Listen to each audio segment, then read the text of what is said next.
नमस्कार, स्वागत है आप सभी का सृष्टि द क्रिएशन में। आज मैं 10वीं कक्षा के गणित के थ्योरम 2 का बात करूंगा और सिंपल तरीका से इसको सिद्ध करने का तरीका बताऊंगा। यदि ये वीडियो आपको पसंद आए तो लाइक, सब्सक्राइब तथा अपने दोस्तों के साथ शेयर करें और वीडियो को समाप्ति तक अवश्य देखें। प्रमेय 2 कहता है, यदि कोई रेखा किसी त्रिभुज की दो भुजाओं को समान अनुपात में विभाजित या प्रतिच्छेद करती हो तो वह रेखा तीसरी भुजा के समांतर होती है। इसको सिद्ध करने के लिए सबसे पहले हम 4 स्टेप फॉलो करते हैं। वह स्टेप है, सबसे पहले दिया है कि अथवा मान लिया कि, दूसरा स्टेप होता है तो सिद्ध करना है कि, तीसरा स्टेप रचना और चौथा स्टेप प्रमाण। बस इसे 4 स्टेपों में हम किसी भी प्रमेय को सिद्ध कर सकते हैं। ज़्यादातर आसान तरीका यही है। तो हम आगे बात करते हैं। सबसे पहले बात करेंगे दिया है कि अथवा मान लिया कि। तो हम इसमें दिया है कि ही लिखेंगे, क्योंकि हमें जो दिया रहता है उसी के हिसाब से हम अपना प्रमेय सिद्ध करते हैं।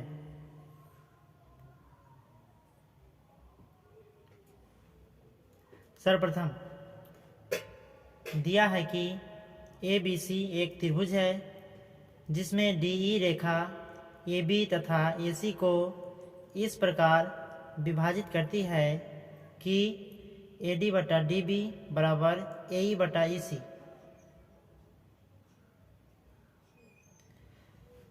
त्रिभुज ABC है जिसमें DE रेखा AB को और AC को इस प्रकार विभाजित कर रही है कि यहाँ पे AD बटा DB है और AE बटा EC है। तो अगला स्टेप है तो सिद्ध करना है कि DE समांतर BC के। तो वह रेखा तीसरी भुजा के समांतर होती है, अर्थात यह रेखा इस तीसरी भुजा का समांतर है। अब बात करते हैं रचना त्रिभुज ABC में हम D से DG लंब AC पर तथा E से EF लंब AB पर खींचते हैं और B से E को एवं E से D को मिलाते हैं। देखते हैं चित्र में। यहाँ विशेष रूप से ध्यान देकर समझें। सर्वप्रथम D से AC पर लंब DG और E से लंब EF AB पर तथा B से E को और C से D को मिला देते हैं। अब लास्ट स्टेप प्रमाण। त्रिभुज ADE में चूंकि हम सभी जानते हैं कि किसी भी त्रिभुज का क्षेत्रफल 1/2 गुने आधार गुने ऊंचाई होता है। ADE में त्रिभुज ADE का क्षेत्रफल बराबर 1/2 गुने AD गुने EF। इसको हम इक्वेशन 1 मानेंगे। और दूसरा त्रिभुज DBE में DBE का क्षेत्रफल बराबर 1/2 गुने DB गुने EF। इसको इक्वेशन 2 मानते हैं। समीकरण 1 में समीकरण 2 से भाग देने पर हम पाते हैं कि त्रिभुज ADE का क्षेत्रफल बटा त्रिभुज DBE का क्षेत्रफल बराबर AD बटा DB। क्यों? क्योंकि देखिए यहाँ पे जब हम भाग देंगे तो त्रिभुज ADE का क्षेत्रफल बटा त्रिभुज DBE का क्षेत्रफल बराबर यहाँ पे 1/2 से 1/2 कट जाएगा, EF से EF कट जाएगा। EF यहाँ पे क्यों? EF यहाँ पे क्यों आ रहा है? क्योंकि हम जानते हैं कि किसी भी त्रिभुज की ऊंचाई उसकी किसी भी शीर्ष से न्यूनतम दूरी होती है, उसे ही त्रिभुज की ऊंचाई कहते हैं। तो हम त्रिभुज DBE में चल रहे हैं, तो त्रिभुज DBE का न्यूनतम दूरी इसके आधार पर इसके उच्चतम शीर्ष से डाला गया न्यूनतम दूरी EF है, जिस कारण से यहाँ पे भी EF हुआ है। तो EF से ये कट जाएगा तो बचेगा हमारा AD बटा DB। समीकरण को हम समीकरण 3 मान लेते हैं। पुनः त्रिभुज ADE में हम काम करते हैं। पुनः त्रिभुज ADE का क्षेत्रफल बराबर 1/2 गुने AE बटा DG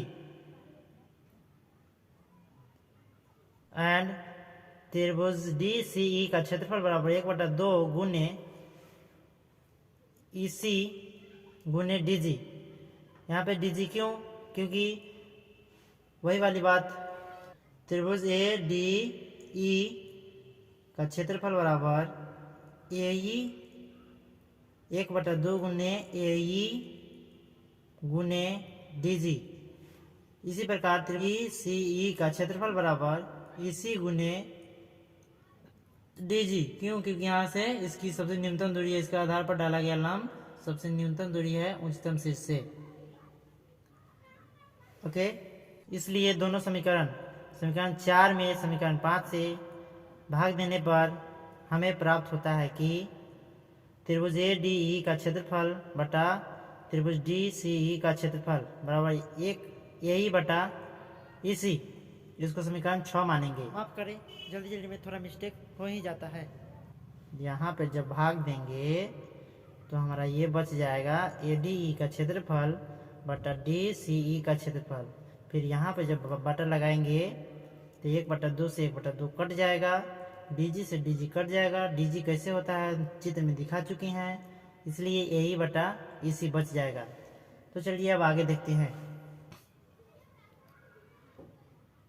चूंकि ज्यामिति से हम सभी जानते हैं कि एक ही आधार तथा दो रेखाओं के बीच स्थित दो त्रिभुजों का क्षेत्रफल आपस में बराबर होता है, इसलिए त्रिभुज DBE का क्षेत्रफल बराबर त्रिभुज DCE का क्षेत्रफल होगा और AD बटा DB बराबर AE बटा EC दिया हुआ है। इसलिए त्रिभुज ADE का क्षेत्रफल बटा त्रिभुज DBE का क्षेत्रफल बराबर त्रिभुज ADE का क्षेत्रफल बटा त्रिभुज DCE का क्षेत्रफल होगा। अतः इससे सिद्ध होता है कि DE समांतर BC के है। प्रूफ। यदि यह वीडियो पसंद आए तो लाइक करें, सब्सक्राइब करें तथा अपने दोस्तों के साथ शेयर करें। यदि कोई प्रश्न हो तो बेहिचक कमेंट करें। धन्यवाद।